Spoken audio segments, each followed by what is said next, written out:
Hello and welcome to today's dev tip on the log message server action.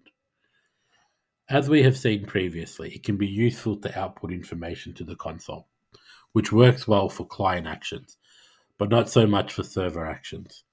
If we want to log some output information in a server action, then we can use the OutSystems log message server action to do so. In this example, we have a screen which uses a data action to retrieve some data. If we have a look inside of the data action, we can just see it does an SQL. So if we wanted to add some logging in here, we can grab the run server action. We can search for the log message. Now we can add our message, get data started, and we can enter in our module name as well.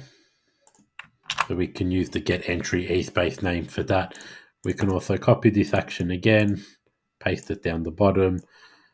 Let's say it's now finished, but we're also going to add our count on the end.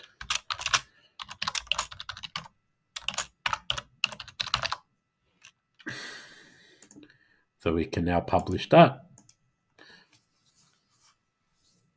We can open the screen.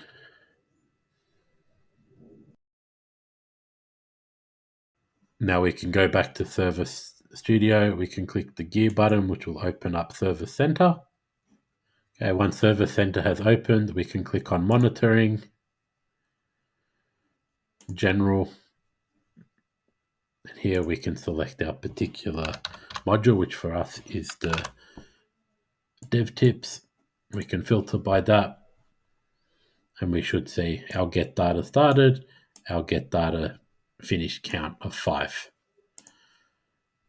That is all for today's dev tip. I hope you enjoyed.